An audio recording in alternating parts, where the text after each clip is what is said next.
చెప్పాడు. అంటే కాబట్టి కృష్ణావతారం రాలేదని అర్థం ఇంకా తెలుసుకోవచ్చు. దాన్ని బట్టి ముందుగానే భూదేవికి ఈ విషయాలన్నీ చక్కగా చెప్పాడు విష్ణుమూర్తి. ఎందుకంటే దేవి బాగుపడితే స్త్రీ శక్తి బాగుపడితే అన్నిట్లలో ఉండే స్త్రీ శక్తి ఉండేది. ప్రపంచమంతా యా సర్వం ఇదం జగత్ అంటాడు శంకరాచార్య ఒక చోట. అంతా కూడా వ్యాపించిన వారు స్త్రీ శక్తి ద్వారానే ప్రపంచం అంతా కూడా వ్యాపించింది. కాబట్టి అలాంటి స్త్రీ శక్తి బాగుపడితే ప్రపంచం అంతా బాగుపడుతుందనే ఉద్దేశం చేత భగవంతుడు భగవద్గీతలో కూడా ఎవరిని అన్ని రకాలు చెప్పలేదు, ఎన్నెన్నో రకరకాలు చెప్పినాడు. కానీ స్త్రీలో మాత్రం నేను 7 రకాలుగా ఉంటానని చెప్పాను, ప్రత్యేకంగా చెప్పినాడు అక్కడ భగవంతుడు. కాబట్టి దాన్ని బట్టి స్త్రీలకు ఎంత ప్రాధాన్యత ఇచ్చడం అనేటటువంటి విషయాన్ని భగవంతుడు చక్కగా అక్కడ వివరణ చేస్తాడు. దానిపైన శంకరాచార్యుల వారి భాష్యాన్ని చాలా వివరంగా రాస్తాడు దానిపైన. సరే, అట్లా ఉన్న భగవద్గీతను మొట్టమొదటిలో భూదేవికి విష్ణుమూర్తి చెప్పినటువంటి విషయాలు చెప్పారు. దానికి ప్రస్థానత్రయంలో భగవద్గీతకు శంకరాచార్యుల వారు మొట్టమొదటిలో భాష్యాన్ని రాశారు. సరే, విస్తీర్ణంగా భాష్యాన్ని రాశారు. అందులో 3 శతకాలు, 3 శతకాలలో ఉండే సారాంశం అంతా కూడా భగవంతుడి చిట్ట చివరిలో సాధకులకి కావలసినటువంటి విషయాల్ని భగవంతుడు సక్రంగా సంగ్రహంగా చెప్పాడు అక్కడ కూడా. ఎందుకంటే చెప్తారు విషయాలు కొంతమంది మొట్టమొదట బాగా విస్తారంగా చెప్తారు, ఇంకా తగ్గించి చివరికి ఏం చెప్పినారు శంకరాచార్యుల వారు వేదాంతాలతో చెప్పి లాస్ట్కి ఎంత చెప్పినాడు ఆయన. ఒక శ్లోకంలో చెప్పినటువంటి సారాంశాన్ని అర్ధ శ్లోకంలో చెప్పాడు చివరికి. ఏంటా శ్లోకం అది? శ్లోకార్థేన ప్రవక్ష్యామి యదుక్తం గ్రంథకోటిషు బ్రహ్మసత్యం జగన్మిథ్య జీవో బ్రహ్మైవ నాపర. బ్రహ్మసత్యం జగన్మిథ్య జీవో బ్రహ్మైవ నాపర అర్ధ శ్లోకాలు చెప్పాడు. మనం కూడా ఒక అమ్మాయికి వివాహం చేసినప్పుడు ముందు ఎంతెంతో చెప్తాం, సంసారం గురించి రకరకాలు చెప్తాం.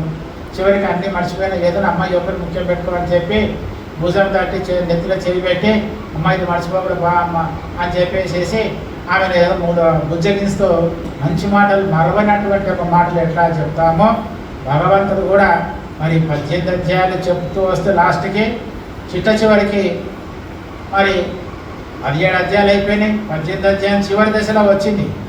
అప్పుడు ఈ 3 శతకాలలో ఉండేటటువంటి ఒక సారాంశాన్ని 3 శ్లోకాల ద్వారా భగవంతుడు సంగ్రహంగా చెప్తున్నాడు.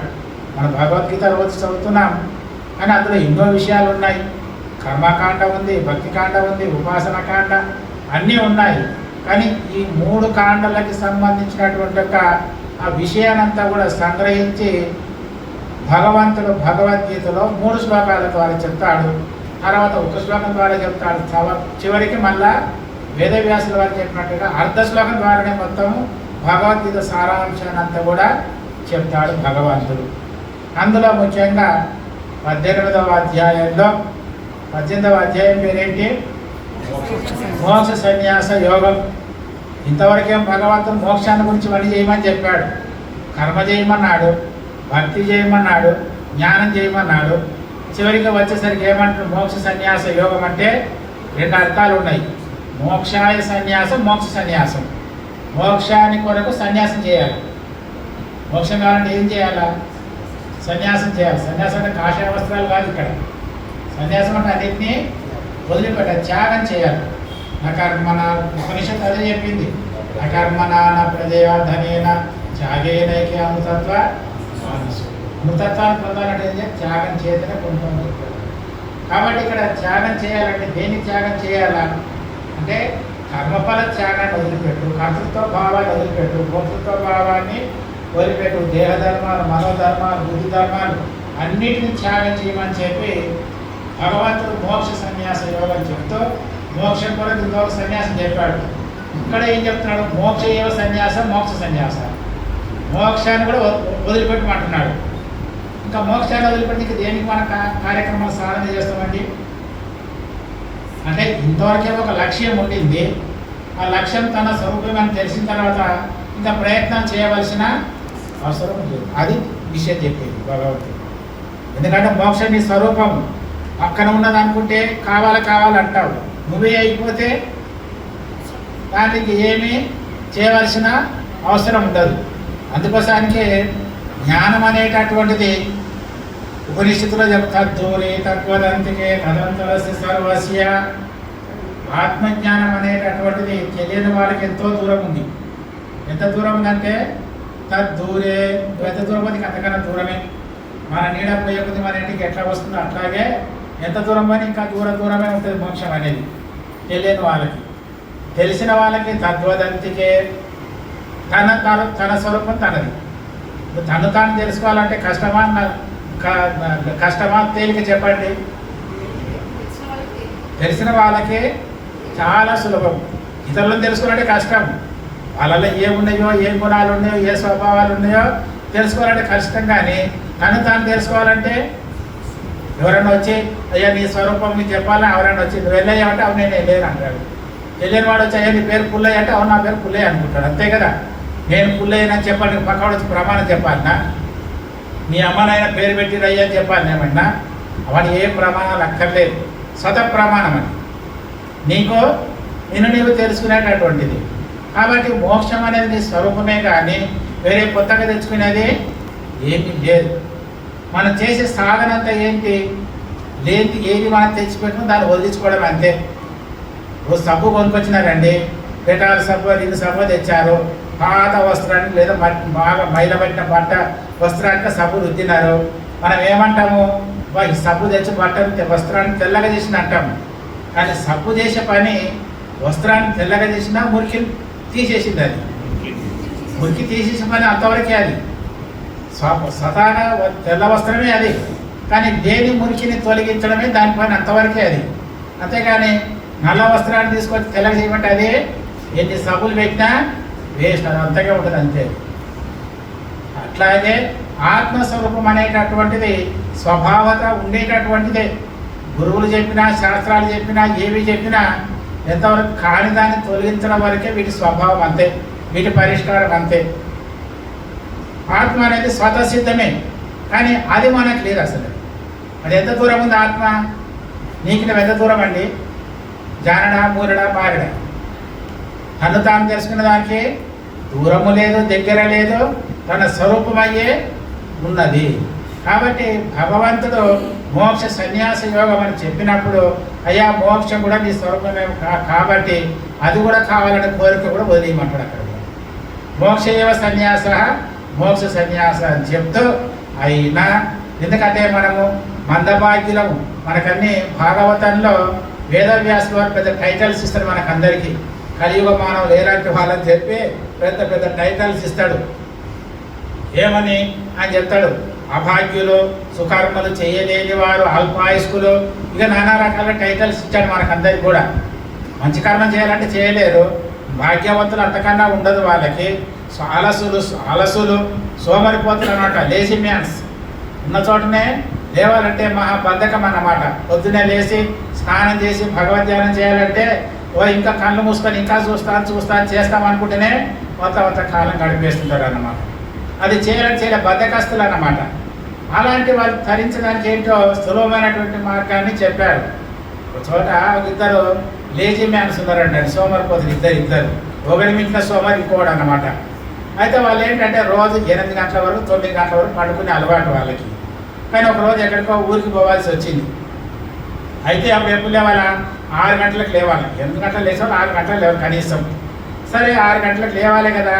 వాళ్ళు అనుకున్నాడు, ఇద్దరు పడుకునేటప్పుడు అనుకున్నారు, అరే 6 గంటలకు లేవాలి కాబట్టి మనకు మన పద్ధతి ఏమో 8 గంటలకు లేచే అలవాటు, మరి 6 గంటలకు లేవాలని చాలా బద్ధకం కదా, నువ్వు 5:30కి వచ్చి నన్ను లేపురాను అంటావు. వాడు వీడన్నాడు, నేను 5:30 కంపల్సరీగా లేపుతావు, ముందు 5 గంటలకు వచ్చి నన్ను లేపమన్నాడు. అర్థమైందా? వాళ్ళు అట్లే పండుకున్నారు. తెల్లారిపోయింది. 8 గంటలకు మామూలు యథాప్రకారం అయిపోయింది. అప్పుడు ఒకటి మేలుకు వచ్చింది. అప్పుడు వాడు బొంతలు నిండా కప్పుకున్నారు. మేలుకొని వచ్చింది, బొంత కప్పుకున్నాడు. మేలుకు వచ్చిన వాడు అంటాడు, అదే సూర్యోదయం అయిందో లేదో దీపం వెలిగించి చూడని అంటవాడు. సూర్యోదయం అయిందో లేదో దీపం వెలిగించి చూడమని అంటవాడు.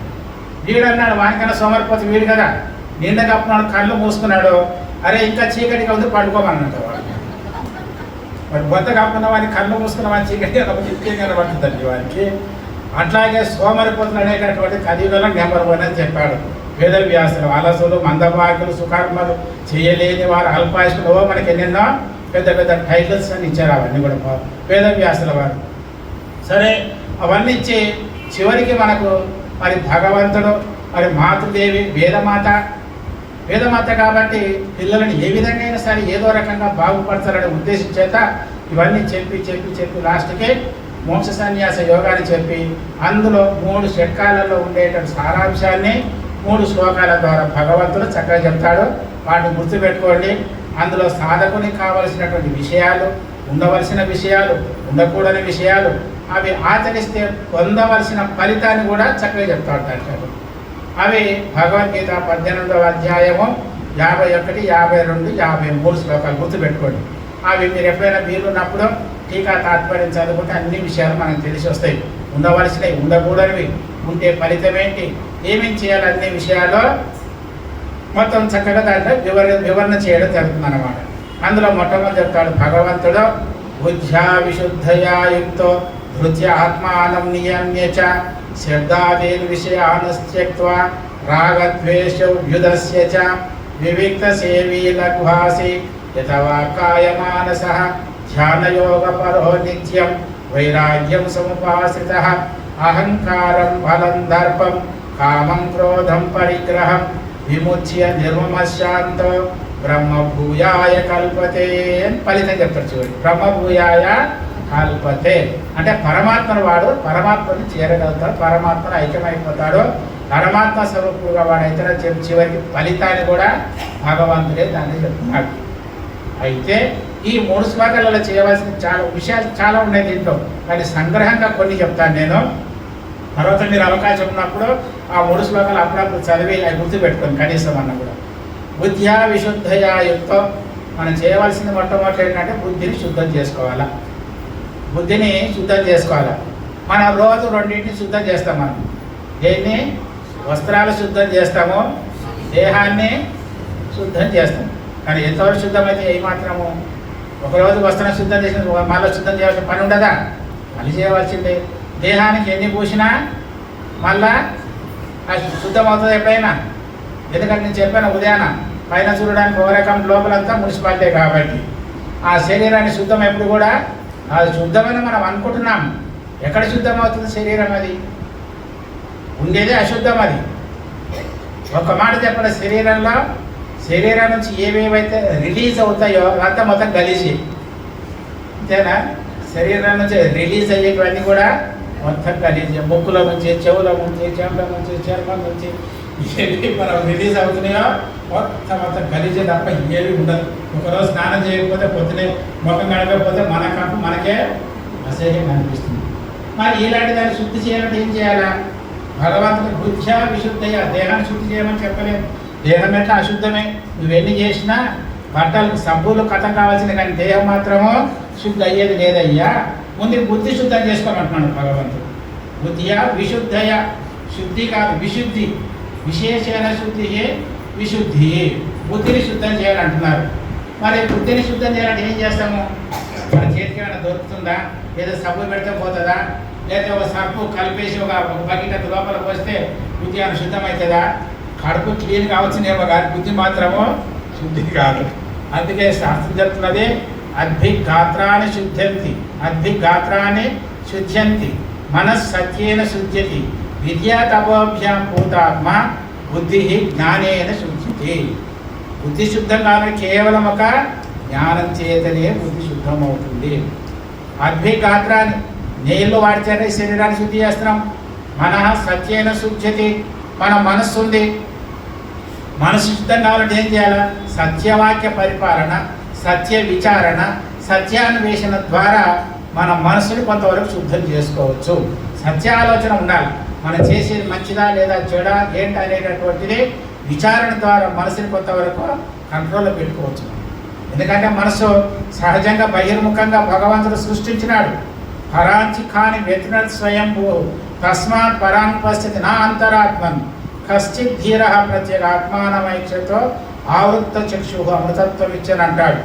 భగవంతుడు సహజంగా మన ఇంద్రియాన్ని బహిర్ముఖంగా సృష్టించినాడు కాబట్టి బాహ్యంగానే అవి చూస్తాయి. టార్చ్ లైట్ వేస్తాము, బల్బ్ వేస్తాము, ఎక్కడ బయట ప్రకాశాన్ని చూపిస్తుంది, కానీ లోపలున్న అజ్ఞానాన్ని చీకటిని పోగొడతాయి, అవి పోలేవు. కాబట్టి మన ఇంద్రియాలు బాహ్యమైనటువంటి దాన్ని చూస్తే కానీ నా అంతరాత్మను మరి ఎవరు చూడలేదా? కశ్చిత్ ధీర ప్రత్యేగాత్మానమైక్ష ఐక్షతో ఆవృత్త చక్షు.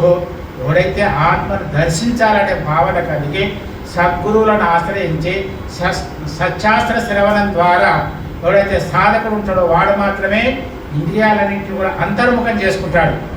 అంతర్ముఖం అంటే కన్నుగుడ్డు లోపల తిప్పుకోవడం కాదు, మనసుని బహిర్ముఖం పోకుండా అంతర్దృష్టిని కలిగించుకొని ఆడు మాత్రమే ఆత్మాలను వాడు చూడగలుగుతారు, మిగతా ఎవరు కూడా చూడలేరు.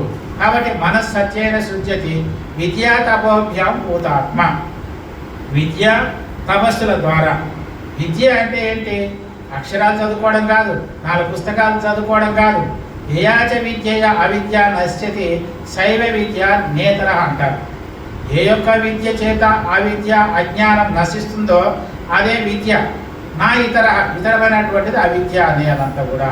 ఎందుకంటే చదివే కొద్దిగా ఇంకా శాస్త్రాలు అనంత శాస్త్రం అని చెప్పినట్టుగా మన శాస్త్రాలు చదివే కొద్దిగా సంశయాలు పెరిగిపోతూ ఉంటుంటాయి. సముద్రంలో మనం ప్రయాణం చేస్తున్నాం, దాహం అయింది, కానీ ఆ నీరు సముద్ర నీళ్ళు తాగితే ఏమవుతుంది? దాహం పెరుగుతుందా తగ్గుతుందా? ఇంకా పెరుగుతుంది. ఆ నీళ్ళు ఎన్ని తాగినా నీళ్ళలోనే ఉన్నాం, కానీ ఆ నీళ్ళు త్రాగే కొద్దిగా ఏమవుతుంది? మనకి ఇంకా దాహము పెరుగుతుంది.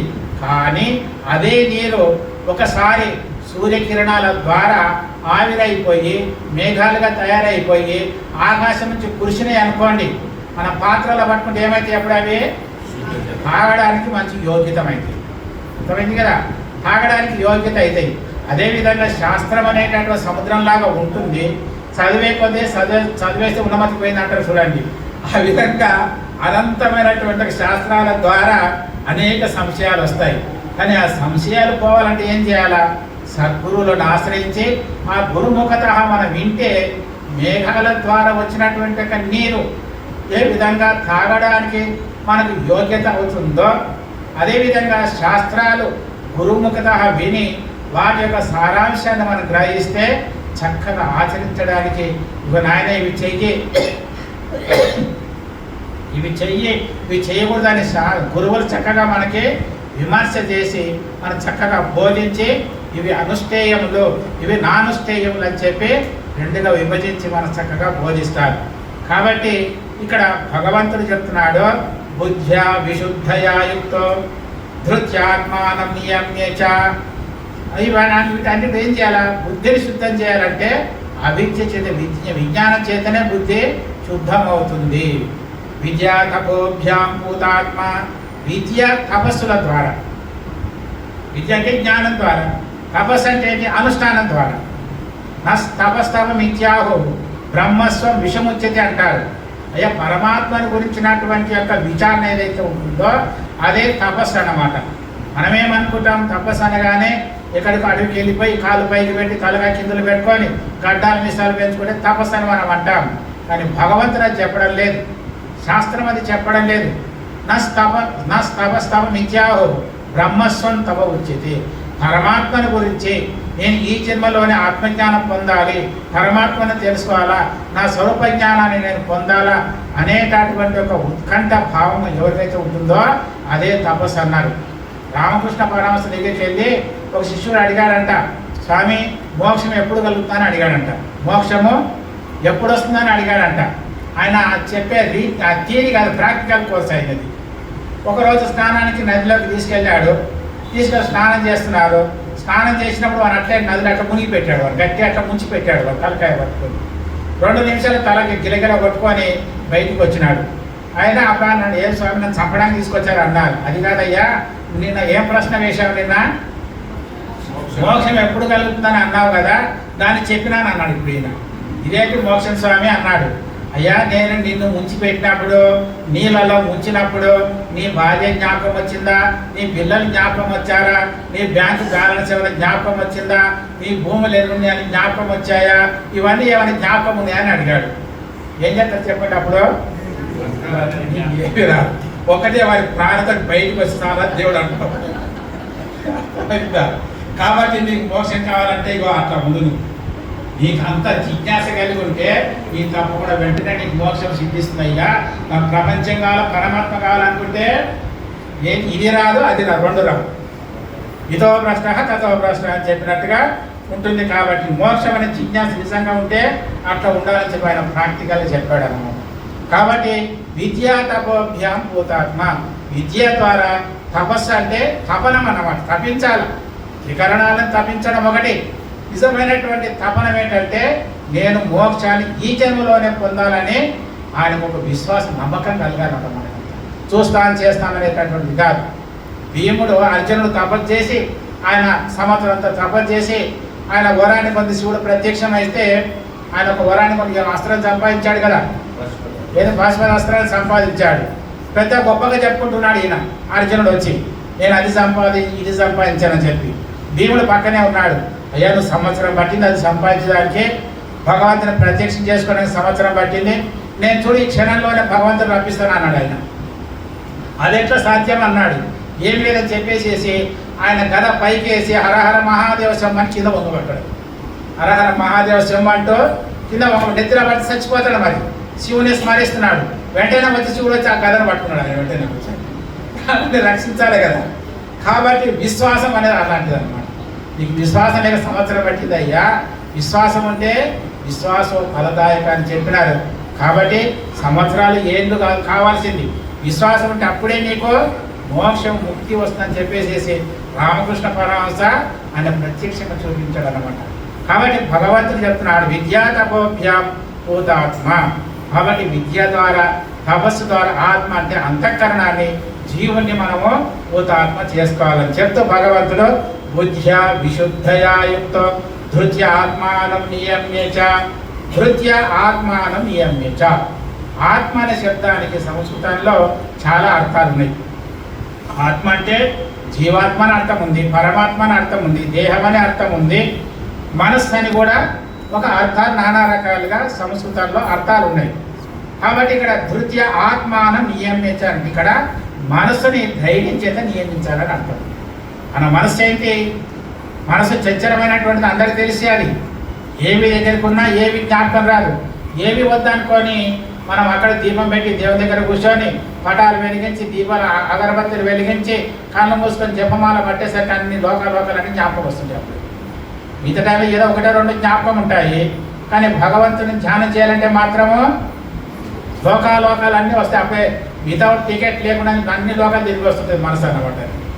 కానీ ఒక విషయం సాధకులు గమనించవలసింది ఏంటంటే మనమేమంటామంటే నా మనసు పోతుంది సార్, అక్కడ పోయింది ఇక్కడ పోయింది అంటుంటాం మనం. కానీ వాస్తవంగా మనసు ఎక్కడికి పోదండి. మరి ఎందుకు ఇవన్నీ మనకి జ్ఞాపకం వస్తాయనంటే ఒకటి మనం మనస్సు విషయాలు జ్ఞాపకం చేస్తుంది.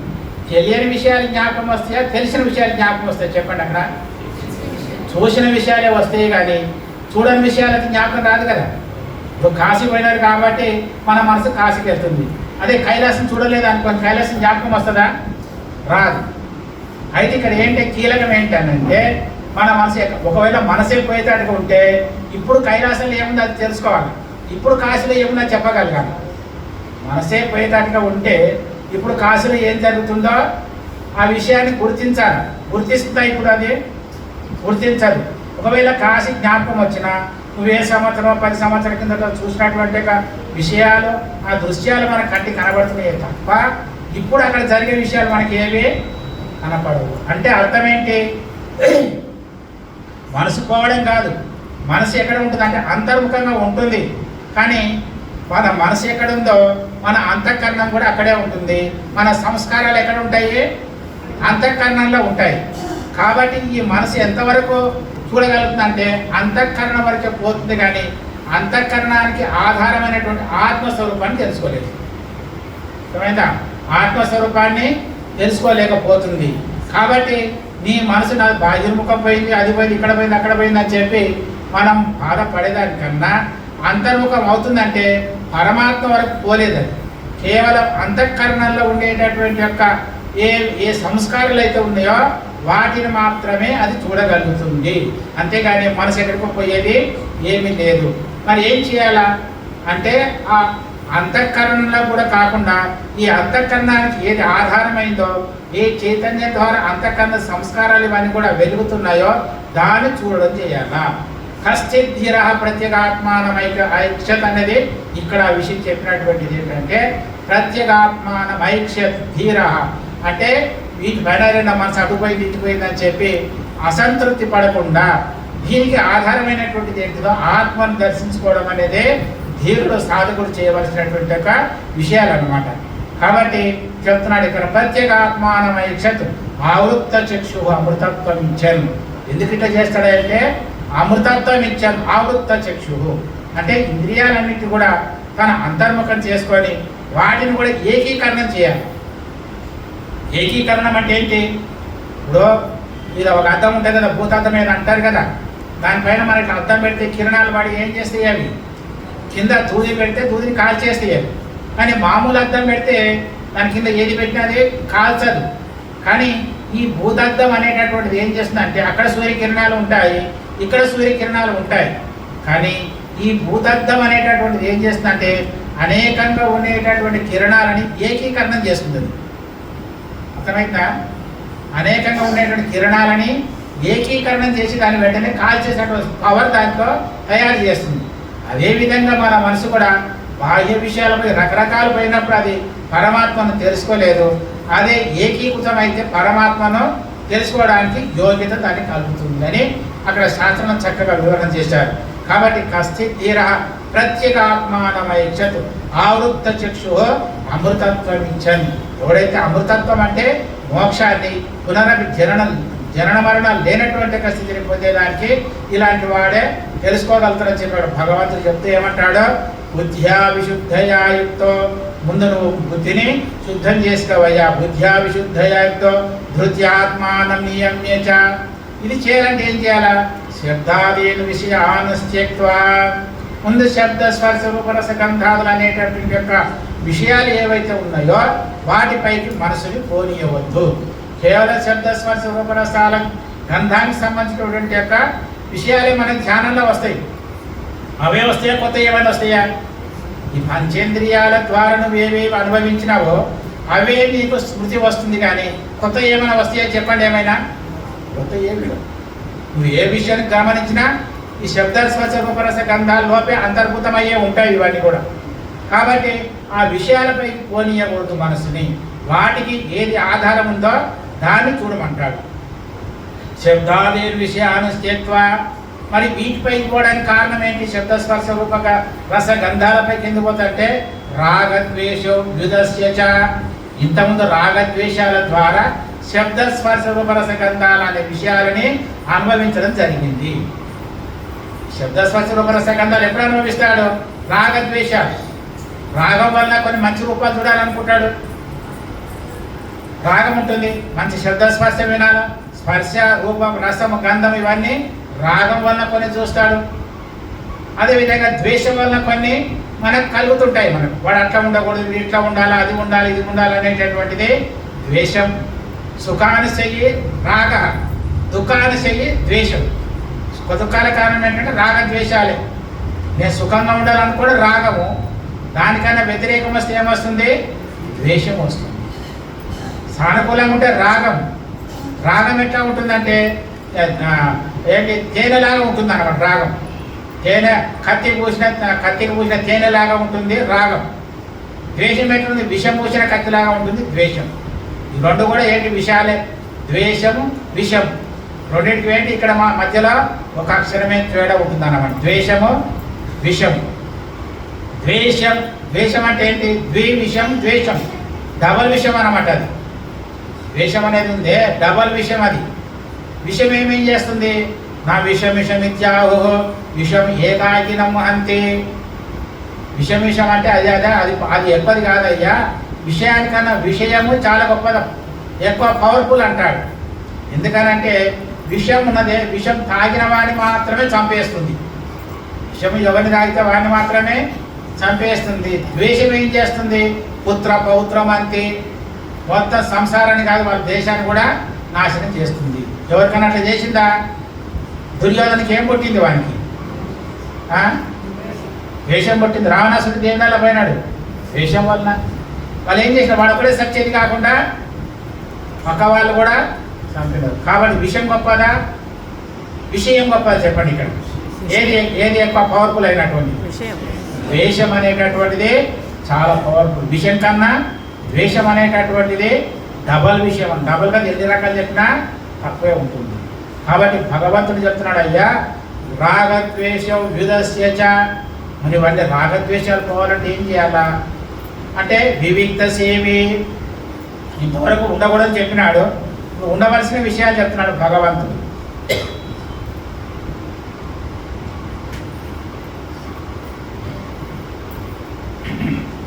వివిక్త సేవి అంటే వివిక్త వాసం ఉండాలి బాగా. అంటే మనం 24 గంటలు ప్రపంచంతో సంబంధం పెట్టుకున్నా వివిక్త వాసం అనేటటువంటి సాధకులు చాలా ముఖ్యమైనటువంటి. వివిక్తం అంటే ఏకాంత స్థలం అని అర్థం. ఏకాంతం అంటే ఎవరు లేనటువంటి ఒక స్థలం అనేది ఒక అర్థం ఉంది. ఏకాంతం అంటే ఏ సంకల్పం లేనటువంటి ఒక స్థలం అనేది ఒక ముఖ్య అర్థం. ఏ సంకల్పం లేకుండా అక్కడ మనకు ఆనందం వస్తుంది.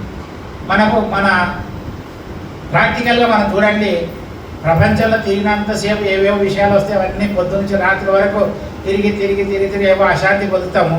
శరీరం అంతా కూడా కృషించిపోతుంది, మనసంతా కూడా కకలావికలం అయిపోతుంది. కానీ రాత్రి కూడా హాయిగా పండుకొని స్వప్నావస్థ లేకుండా సుషిప్త అవస్థకి వెళ్ళిపోతే ఎంత ఆనందం ఉంటుంది. అక్కడ ఆనందం ఉందా లేదా? అక్కడ ఏమైనా ఉన్నాయి, అక్కడేమైనా ఏమైనా తింటున్నామా తాగుతున్నామా, అక్కడేమైనా ఒకవేళ తింటే తాగితే మరి అది స్వప్నమే అవుతుంది. అక్కడ కూడా మనసు వికలత్వాన్ని పొందుతుంది. కానీ ఏమి లేనటువంటి ఒక స్థలంలో హాయిగా నువ్వు ఎన్ని గంటలు పండుకున్నా కూడా నీకు తెలియదు. తెలుస్తుందా మనకి? 3 గంటలు 4 గంటలు 5 6 గంటలు పండుకున్నా మనకి ఏమి తెలియదు.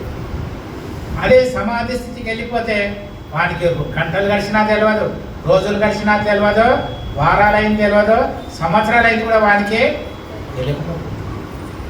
వియుక్తం అంటే ఏకాంత స్థలం అంటే ఎవరు లేనటువంటి స్థలం అని ఒకటి, ఏ సంకల్ప వికల్పాలు లేనటువంటి స్థలం అని అర్థం. మేము వ్యాసాశ్రమంలో ఉన్నప్పుడు చిన్నపిల్లలకి మేము సాయంత్రం కూడా క్లాసులు చెప్పేవాళ్ళం, భజన చేయించేవాళ్ళము, వాళ్ళకి ఉదయం కూడా యోగ క్లాస్ అవన్నీ చెప్పించేవాళ్ళము. ఒకరోజు శివరాత్రి ముందు రోజు ఆ పిల్లలకు కొంచెం మంచి మాటలు చెప్పేవాళ్ళం సాయంత్రం పూట. శివరాత్రి రేపు అన్నంగా ఈరోజు అబ్బాయిల గురించి అందరూ ఏదో చెప్తూ అందులో ఒక 7th క్లాస్ అబ్బాయి లేచి, స్వామి దేవుని గురించి ఏదో చెప్పినాం, ఆ శివరాత్రి గురించి చెప్పినాం. వాడు లేచి ఒక మాట అన్నాడు, స్వామి దేవుడు కనబడతాడా అని అడిగాడు. ఏం చెప్తావు సమాధానము? కనబడతాడు అంటాం. చూసినారంటే ఏం చెప్తాము? 0. అక్కడ మాత్రం అందరూ. కాబట్టి నేను చెప్పాను, అయ్యా నిజంగా ప్రేమ ఉంటే నిజంగా భక్తి ఉంటే దేవుడు కనబడతాడని చెప్పాను నేను ఒకటే మాట వానికి. సరే ఏంటి ఆ నిజమైన భక్తి అంటే జపజేయాల కళ్ళు చెవులు అన్నీ మొత్తం ఏవి బాహ్య ప్రపంచంతో మర్చిపోయి కేవలం తనలో తాను ఆత్మలో తాను ఉంటే నిజమైన ఆనందం దేవుడు కనబడతాడని చెప్పాను ఒక మాట అతనికి. ఆ రోజు సాయంత్రం అయిపోయింది, భోజనాలు చేసినారు, స్టడీకి వెళ్ళారు. వాళ్ళకి స్టడీ ఉంటుంది 10 గంటల వరకు. ఆ స్టడీలో కూర్చున్నారు పిల్లలు 7th క్లాసులు అందరూ. కరెంటు పోయింది. పోగానే అందరూ ఏం చేశారు, పిల్లలు గోల పెడతారు కదా. వీడు ఆ క్లాసుకి హెడ్ అన్నమాట వీడు. వాడు అన్నాడు, అరే ఎవరు అల్లరి చేయొద్దు, ఇవాళ స్వామి చెప్పినాడు కదా, నిజమైన భక్తితోటి అందరూ ధ్యానం చేద్దాం. దొంగ భక్తి చేయొద్దు, దొంగ ధ్యానం చేయొద్దు, కొంగ ధ్యానం చేయొద్దు. మంచిగా నిజమైన ధ్యానంతో భక్తి చేద్దాం. అందరూ కళ్ళు మూసుకోండి, పద్మాసనం వేసుకోండి, కరెంటు వచ్చేంతవరకు ఎవరు కూడా కళ్ళు తెరవద్దని చెప్పి అందరికీ చెప్పినాడు వాడు. అందరూ అట్లా ఆసనం పద్మాసనం వేసుకున్నారు, కళ్ళు మూసుకున్నారు. ఎంతసేపు ఒక 10-15 నిమిషాలు 5-6 నిమిషాలకి కరెంట్ వచ్చింది. కరెంట్ వేస్తే ఊరుకుంటారు, కోతలు ఊరుకుంటాయా, లేరా వీడు వాడు అందరికీ కలిపినారు. కానీ అందరూ లేచారు. ఈ అబ్బాయి ఎవడైతే హెడ్ ఎవడైతే ఉన్నాడో వాడు ఎప్పుడైతే ఆ పద్మాసనం వేసుకొని కూర్చున్నాడో ఒకసారి వాళ్ళ మనసంతా కూడా అంతర్ముఖం అయిపోయి సమాధిలోకి వెళ్ళిపోయాడు. సమాధిలోకి వెళ్ళిపోయినాడు వాడు. అందరూ వచ్చి కళ్ళు చేయి లేరా అన్నారు. వాళ్ళు లేస్తే కదా వాడు లేవడం లేదు. వాళ్ళకి భయం పుట్టింది, ఏంటి విషయం దయ్యం పట్టిందా ఏమని చెప్పి వాళ్ళు తెలియదు కదా పిల్లలకి. లేపినారు, లేవలేదు. నా దగ్గర పరిగెత్తుకు వచ్చిన స్వామి వారికి దయ్యం పట్టింది, వాడు లేవడం లేదు అని చెప్పి వచ్చినాడు. చూసాను హాయిగా పద్మాసనం వేసి కూర్చున్న మొక్కలు మంచిగా తేజస్సు కనబడుతుంది. వికారాలు అంటే ఏమి, దయ్యాలు పడితే వికారం ఉంటుంది మనసులో. కానీ అంతర్ముఖంలో సమాధి స్థితిలో ఉండేటప్పుడు వాళ్ళు చూస్తే ముఖం చూస్తేనే ఒక తేజోవంతంగా కనబడుతుంది అన్నమాట. సరే అప్పుడు అందరు వచ్చినారు. ఆ అబ్బాయిని తీసుకొచ్చేసి అక్కడ అధిష్టాన మందిరం ఉంది, ఆ మందిరంలో కూర్చుని పెట్టారు. అందరు రాత్రంతా భజన చేసినారు. వెలస విద్యానంద స్వామి ఉన్నారు. విద్యానంద స్వామి చూసినారు, చూసి ఇట్లా చేయి ఇట్లా నెత్తిపైన చేయి పెట్టి చూశారు. ఏమిటది అబ్బాయి సుషుప్న నాడిలో వారి మనసు అంతర్ముఖం అయిపోయింది, సమాధి స్థితిలో వచ్చింది, ఏం కాలేదు ఈ అబ్బాయికి అని చెప్పాడు స్వామి వారు. అందరు రాత్రి అంతా 3 గంటల వరకు, రాత్రి 9 గంటల నుంచి 3 గంటల వరకు అందరు భజన చేసినారు. రాత్రి అంతా కూడా కనబడి లేవనే లేదు. అప్పటికి ఇంకా లేవకపోతే అప్పుడు స్వామివారు వచ్చి ఇంత వెన్నపూస తీసుకురామని చెప్పి ఇక్కడ ఈ మాట అంటారు కదా, దీనికైతే బాగా రుద్దిపించారు స్వామివారు. రుద్దిన తర్వాత అప్పుడు వాళ్ళు లేచారు. లేచిన తర్వాత అంటాడు, అబ్బాయి నన్ను ఎందుకు పిలిచారు, ఎందుకు లేపినారు అంటాడు. నేను ఎక్కడో పరమానందంలో ఉన్నాడు, నన్ను ఎందుకు లేపారు, నన్ను ఎందుకు డిస్టర్బెన్స్ చేస్తున్నారు అంటారు. మరి అన్ని గంటలు కూర్చున్న వానికి ఏం తెలియలేదు వానికి. అంటే ఆ ఆనంద స్థితిని పొందేటటువంటి వారికి గంటలు కూడా నిమిషాలలో తయారు అయిపోతాయి. కాబట్టి అట్టి ఆనందాన్ని అనుభవించడానికి భగవంతుడు చెప్తున్నాడు ఈ శబ్దాన్ని విషయం రాగ వివిక్త సేవి అంటే ఏకాంత స్థలం అంటే ఎవరు లేనటువంటి స్థలం. సాధకులైతే ఎవరు లేకుండా ఉండేటటువంటి స్థానంలో ఉండాలని ఒక అర్థము. ఏ సంకల్ప వికల్పాలు లేకుండా సాధకుడు చూసుకోవాలి. 10 నిమిషాలు కావచ్చు, అరగంట కావచ్చు, ఏ సంకల్ప వికల్పాలు లేకుండా చూసుకోవాలి. వివిక్త సేవి, మరి వివిక్త సేవ కలగాలంటే ఏముండాలా? లఘువాసి, ఇంక సాధనలో చాలా చెప్తాడు భగవంతుడు. లఘు ఆసనం అంటే సాధకులు అయినటువంటి వాడు హిత మిత మేధ్య ఆసనం అన్నారు. ఆహారంలో కూడా చాలా జాగ్రత్తగా ఉండాలి. ఎందుకంటే ఆహారాన్ని బట్టే మన మనసు తయారవుతుంది. కాబట్టి సాత్విక ఆహారం తీసుకుంటే సాత్విక బుద్ధి వస్తుంది, రజోగుణ ఆహారం తీసుకుంటే రజోగుణాలు పెరిగిపోతాయి, తామసిక ఆహారం తీసుకుంటే తమో గుణాలు పెరిగిపోతాయి. కాబట్టి నువ్వు తినే ఆహారాన్ని బట్టి నీ బుద్ధి కూడా ఉంటుంది. వాడు అడిగాడంటే నేను ఎలాంటి వాళ్ళో తెలుసునంటే నువ్వేదింటావో చెప్పాను. నువ్వేదింటావో చెప్తే నీ స్వభావం ఏంటో చెప్తాను అన్నాడు వాడు. కాబట్టి నీ స్వభావాన్ని తినే ఆహారాన్ని బట్టే నీ స్వభావం ఉంటుంది. ఉల్లిగడ్డ తింటే ఉల్లిగడ్డ వాసన వచ్చినట్టుగా ఏవి తింటామో ఆ యొక్క స్వభావం బుద్ధి మనది మారిపోతుంది. కాబట్టి సాధకులైనటువంటి వాడు ఏం చేయాలా అంటే చెప్తున్నాడు వివిక్త లఘువాసి. లఘు అంటే మితంగా ఆహారాన్ని, అది కూడా హితంగా ఉండాలా, మితంగా ఉండాలా, పవిత్రంగా ఉండాలా, న్యాయార్జిత ఆహారం ఉండాలా, దైవార్పిత ఆహారం ఉండాలి. 5 రకాలుగా ఉండాలి. మనం తినే ఆహారము ఎట్లా ఉండాలి? హితంగాను ఉండాలి, మితంగాను ఉండాలి, హిత మేధ్యం అంటే పవిత్రమైనటువంటి ఆహారంగా ఉండాలి, న్యాయార్జితమైనటువంటి ఆహారం ఉండాలి. 5వది ఏంటంటే దైవార్పిత ఆహారం ఉండాలి. భగవంతునికి నివేదన చేసినటువంటి ఒక ఆహారం ఉంటే మన మనసు పవిత్రంగా ఉంటుంది. చూడండి, ప్రసాదం అంటే మనం వండుకునేది అదే ఆహారం, అది తింటే సాధకం అంటారు దాన్ని. కానీ అదే భగవంతుని పెట్టి తింటే ఏమంటారు దాన్ని? ప్రసాదం. మీరు ప్రసాదం తిన్నప్పుడు మనసు ఎట్లుంటుందో చూడండి. మీరు వండుకొని ప్లేట్లో పెట్టుకొని తినని ఎట్లుంటుందో తెలిసిపోతుంది మన మనసు. కాబట్టి దైవార్పితమైనటువంటి ఆహారం కూడా మనకు ఉండాలి, హితంగా ఉండాలి, మితంగా ఉండాలా, న్యాయార్థమైనటువంటిది ఉండాలా. అదేవిధంగా భగవంత్ అర్పణమైనటువంటిది కూడా ఆహారం ఉంటే అది సాత్వికమైనటువంటి ఆహారం అన్నారు. లఘువాసి యతవాకాయ మానస. యత అంటే నియమింపబడినటువంటి యొక్క వాకు కాయం మనసు అని చెప్పాడు. అంటే టోటల్గా ఏంటంటే ఈ మనసు వాకునంటే త్రికరణాలను కూడా మనం శుద్ధాలు మన మనసులో పెట్టుకోవాలి, స్వాధీనంలో పెట్టుకోవాలా. అందుకే అంటారు కదా త్రికరణ శుద్ధిగా అని అంటుంటారే.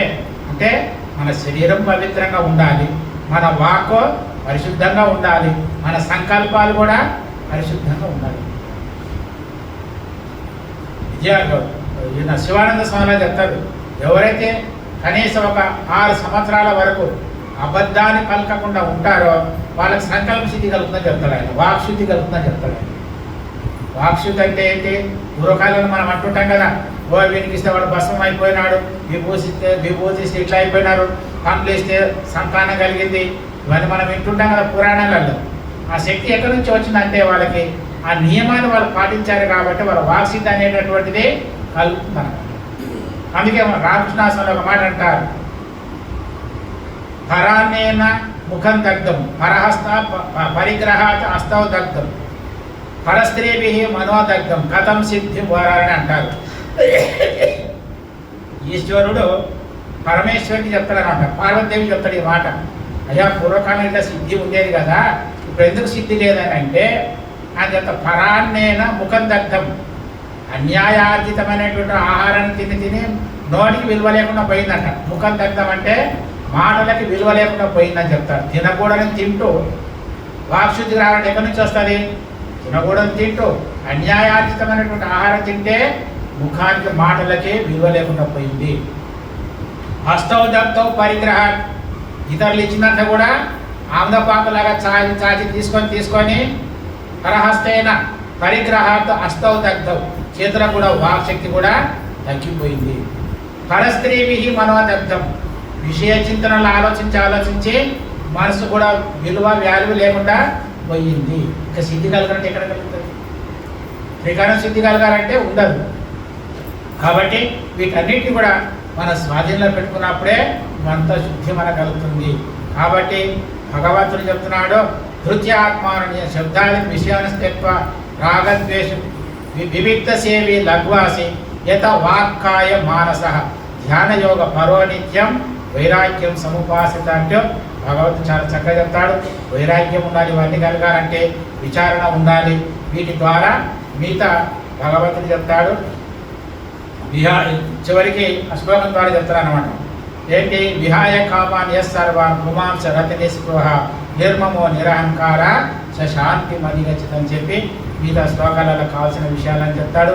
సాధకులకు కావలసినవి, ఉండకూడనివి, ఉంటే ఫలితం ఏంటో చివరికి బ్రహ్మ భూయాయ కల్పతే, పరమాత్మను తెలుసుకొని తన బ్రహ్మలో ఐక్యమైపోతాడు, బ్రహ్మస్వరూపమే అయిపోతాడని చెప్పి విషయం చక్కగా భగవద్గీతలో 18వ అధ్యాయం సారాంశంగా 3 శ్లోకాలు చెప్పాడు.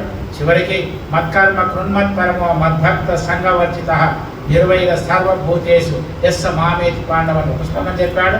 దాన్ని చివరికి మళ్ళా సర్వధర్మాన్ పరిత్యజ్య మామేకం శరణం వ్రజ అహంత్వా సర్వపాపేభ్యో మోక్షయిష్యామి మాసుచం. చివరికి శ్లోకార్థం ద్వారా భగవద్గీత సారాంశాన్నంతా చెప్పాడు భగవంతుడు. మొట్టమొదటి శ్లోకం ఎట్లా ప్రారంభమైంది? భగవంతుడి అశోచ్యాన్ని అన్నశోచస్తం ప్రజ్ఞావాదనస్య భాష్యంతో ప్రారంభం చేశాడు. చివరికి ఎట్లా ముగిస్తున్నాడో మా శుచాన్ని ముగించాడు. ఇది మొదలు పెట్టారో చివరికి దాని ద్వారానే ఉపసంహారాలు అంటారే. భగవంతుడు చక్కగా శాస్త్రాధ్యయనం చేసినటువంటి వాడు కాబట్టి ఆయన ఖండిత సర్వజ్ఞుడు ఆయన. కాబట్టి శోషించే వాళ్ళని గురించి శోచిస్తున్నావు, మా శుచ దుఃఖించవలసిన అవసరం లేదని చెప్పి చివరికి ముగింపుగా ముగిస్తాడు. సర్వధర్మాన్ పరిత్యజ్య మాం ఏకం శరణం వ్రజ, సమస్త ధర్మాలు వదిలిపెట్టు. ఈ దేహ ధర్మాలు, మనోధర్మాలు, బుద్ధి ధర్మాలు, ప్రపంచ ధర్మాలు, ఎన్ని ధర్మాలు నువ్వు పట్టుకున్నావో అవన్నిటిని వదిలిపెట్టి నీ ధర్మస్వరూపం నువ్వు తెలుసుకోమని చెప్పేసి భగవంతుడు మా శుచ 7వ వచనం పని లేదయ్యా, నీ జీవితము ఏడుపుల పాలు కాదు వచ్చింది, ఏడుస్తూ పుట్టావు, ఏడుస్తూ చావకూడదు, నీ జీవితాన్ని పరిసమాప్తి చేసుకోమని చెప్పి భగవంతుడు చక్కగా ఈ అధ్యాయం ద్వారా ముగింపు చేయడం జరుగుతుంది. కాబట్టి ఆ 3 శ్లోకాలు మనం రోజు అప్పుడప్పుడైనా చదువుకొని వాటిలో ఉండే విషయాలు మనం తెలుసుకొని మన జీవితాన్ని ధన్యం చేసుకుందాము గాక. హరి ఓం తత్సత్ స్వస్తి. ఇంతవరకు మనకి చక్కగా భగవద్గీత విషయంలో ప్రధానమైనటువంటి 3 శ్లోకాలు, దీనికి మలయాళ స్వామి వారు గీత రత్నత్రయం అని పేరు పెట్టారు. ముందు శ్లోకానికి 8వ శ్లోకానికి కలిస్తే గీత పంచరత్నాలు అన్నారు వారు. మధ్యలో 3 తీసుకుంటే గీత రత్నత్రయం. అది ఒక్క రత్నము ఎంత ఖరీదు ఉంటాయి. జాతి రత్నం అయితే కొన్ని వేల కోట్లు ఉంటుంది. అలాంటివి ఈ 3 శ్లోకాల్లో చక్కగా ఆచరిస్తే అటువంటి మహత్తరమైన శక్తి వస్తుంది. కాబట్టి ఎక్కడికైనా మనం యాత్రకి వెళ్తే పాత్ర అయినా కొనుక్కోమంటారు. ఎందుకు? ఆ పాత్ర చూస్తే యాత్ర గుర్తుకొస్తారు. అలాగే మరి మహాత్ముడు చెప్పినటువంటి ప్రవచనంలో ఏదో ఒకటి మనం పట్టుకొని పోతే అది గుర్తుకొచ్చేసరికి మొత్తం సేంద్రల్లా గుర్తుకొస్తుంది అన్నమాట. అర్థమైంది కదా? కాబట్టి చక్కగా దివ్యంగా భవ్యంగా స్పష్టంగా అందరికి అర్థమయ్యేటట్టు అవగాహన లేని విషయాలని చక్కగా మనకి చెప్పుకొచ్చారు. వారి హృదయపూర్వక నమస్కారాలతో పాటు ధన్యవాదాలు సమర్పించుకుంటూ మరి